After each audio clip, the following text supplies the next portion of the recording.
Sekarang saya mau saudara menuliskan nominal yang saudara akan tabur. Harus sesuai dengan yang Roh Kudus gerakkan. Tapi Roh Kudus yang bilang sama saya, tabur sebelum jam 2 siang besok. Sebelum lanjut, jangan lupa untuk subscribe channel ini. Terima kasih. Selamat datang di Sudut Pandang Kristen. Sudut Pandang kali ini akan membahas tentang seorang hamba Tuhan, yaitu Pastor Geren Lumoindong. Geren merupakan anak pertama dari seorang hamba Tuhan kondang di Indonesia, yaitu Gilbert Lumoindong. Dari ketiga saudaranya, ternyata Geren yang mengikuti jejak ayahnya untuk menjadi seorang hamba Tuhan atau pendeta. Dalam pelayanan, Geren lebih fokus melayani secara full-time, yang fokus pelayanannya pada kesembuhan dan mujizat. Dalam pelayanan, Geren sering bernubuat atau mendengar suara Roh Kudus berbicara langsung kepada dia untuk disampaikan kepada jemaat. Dalam cuplikan video ini, Geren mengajak jemaat dalam sebuah pertemuan secara online untuk menabur dalam pelayanan. Jemaat disuruh menuliskan nilai nominal yang digerakkan oleh Roh Kudus untuk mereka tabur. Pastor Geren juga mengingatkan kepada jemaat agar mereka tidak ragu ketika menabur, apalagi hati mereka digerakkan untuk menuliskan nominal yang akan mereka tabur dengan sejumlah nominal yang besar. Dia menyampaikan bahwa itu bukan dari iblis tetapi dari Tuhan, karena yang ingin mereka tabur bukan untuk hal yang lain tetapi untuk pelayanan. Lebih parahnya lagi, ia tiba-tiba diberitahu oleh Roh Kudus secara langsung untuk mengingatkan agar mereka mentransfer nilai nominal yang sudah mereka tuliskan dengan batas waktu, yaitu sampai jam 2. Di sini Sudut Pandang Kristen akan memberikan tanggapan terkait dengan bagaimana Pastor Geren Lumoindong mengajak jemaat untuk menabur, dan ia mengatakan telah mendengar suara dari Roh Kudus yang menyuruh agar jemaat tidak ragu-ragu di dalam menabur. Kita lihat di Ishak, Tuhan memberkati. Saudara sudah menulis apa yang saudara mau Tuhan berkati. Saudara mungkin pekerjaan, mungkin hutang kartu kredit, atau cicilan, atau apa, kontrakan, apapun itu yang saudara tulis. Nah, sekarang ingat ada dua ya, bukan cuma Tuhan berkati, tapi kita menabur. Sekarang saya mau saudara menuliskan nominal yang saudara akan tabur di kertas itu.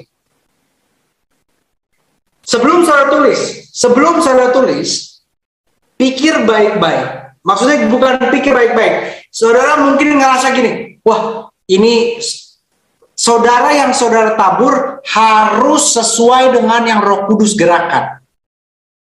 Sekali lagi, harus sesuai dengan yang Roh Kudus gerakkan. Pada bagian ini, Pastor Geren memaparkan bahwa di dalam kekristenan kita tidak hanya sekedar meminta agar Tuhan memberkati kita, apakah di dalam pekerjaan kita, dalam rumah tangga kita, dalam hal lain apapun itu. Orang Kristen juga harus belajar menabur. Sampai di sini sebenarnya apa yang disampaikan oleh Pastor Geren itu sesuai dengan firman Tuhan. Tetapi untuk selanjutnya harus ditulis jumlah nominal yang digerakkan oleh Roh Kudus. Ini menjadi arena di mana kita perlu berhati-hati dan mengujinya kembali. Memang adalah salah ketika Roh Kudus mendorong kita atau menggerakkan kita untuk menabur, tetapi segala sesuatu perlu diuji. Harus sesuai dengan yang Roh Kudus gerakkan. Salah satunya gimana? Misalnya saudara ngerasa, waduh, saya disuruh tabur 3 juta. Besar banget, ini pasti suara setan. Enggak.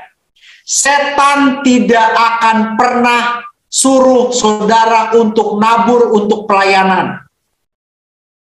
Kalau saudara merasa itu suara setan, saudara salah. Berapapun nominal yang Roh Kudus taruh dalam hati saudara, yang ada di rekening saudara, berapapun nominal yang Roh Kudus sekarang kasih tahu saudara, saudara tulis sekarang. Saudara tulis nominal sekarang, saya akan tabur sedemikian. Sesuai dengan yang Roh Kudus perintahkan ya. Sesuai dengan yang Roh Kudus tuntun. Tulis sekarang dalam nama Yesus.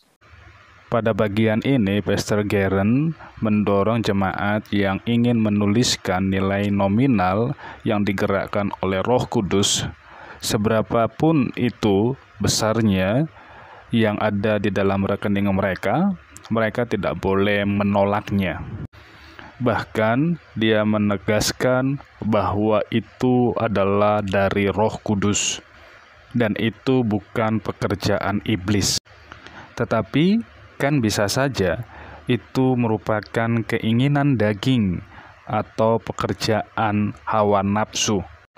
Apalagi Pastor Garen ingin mengkonfirmasi bahwa apa yang ia sampaikan dengan menyebutkan dalam nama Yesus menjadi sesuatu yang terlalu berani untuk melakukan, bisa dikatakan, sugesti yang memungkinkan mempengaruhi jemaat untuk memberikan apapun yang mungkin dia rasa sebagai sesuatu untuk pelayanan.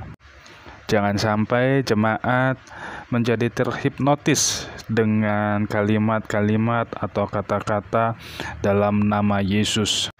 Biarlah perkataan dalam nama Yesus diperuntukkan untuk membangun iman, bukan untuk membangun pundi-pundi atau kekayaan pribadi atau si hamba Tuhan tersebut. Mungkin ada beberapa orang mengajak jemaat untuk menabur bagi pelayanan, tetapi kepentingannya tidak tahu untuk pekerjaan Tuhan yang mana. Yang lebih nampak adalah kehidupan pribadinya yang semakin hari semakin berlimpah-limpah hal-hal bendawi. Khusus setiap taburan benih saudara. Dan ini yang saya terima barusan. Saudara yang mau menabur ini, saudara transfer paling telat besok jam 2 siang. Paling telat besok jam 2 siang. Ini Tuhan jadi saksi saya, ini tidak ada komunikasi sedikit pun sama Pastor Thomas, nggak ada urusan sama bank, nggak ada urusan apapun, tapi Roh Kudus yang bilang sama saya, tabur sebelum jam 2 siang besok. Di sini Pastor Garen semakin parah karena mengatakan kepada jemaat bahwa dia disuruh oleh Roh Kudus atau Roh Kudus memberitahu dia kepada jemaat yang ingin menabur, yang sudah menuliskan sejumlah nominal yang akan mereka tabur untuk pelayanan, paling lambat yaitu jam 2. Bahkan dia dengan berani mengatakan Tuhan yang menjadi saksinya bahwa dia tidak sedang berdusta, bahwa benar-benar Roh Kudus yang memberitahukan dia agar jemaat yang akan mentransfer jangan sampai lupa dan telat. Sebenarnya model-model pelayanan dengan mengatasnamakan suara Tuhan, nubuatan, atau apapun itu, sebenarnya ada banyak yang menggunakan metode-metode seperti ini. Dan pada akhirnya pundi-pundi dan kekayaan mereka semakin melimpah. Dan gaya hidupnya juga gaya hidup yang luar biasa. Intinya sebagai orang percaya, agar setiap kita harus selalu berhati-hati dan senantiasa menguji ketika ada hamba Tuhan sekalipun yang berbicara mengatasnamakan Tuhan, mengatasnamakan suara Roh Kudus, agar menguji melalui kebenaran firman Tuhan. Dan untuk apa kepentingannya? Meskipun menyebutkan bahwa ini untuk pekerjaan Tuhan, kita bisa melihat pekerjaan Tuhan yang seperti apa yang dimaksud. Kiranya Roh Kudus yang akan senantiasa membentengi setiap hati dan pikiran kita untuk tidak terjebak oleh keinginan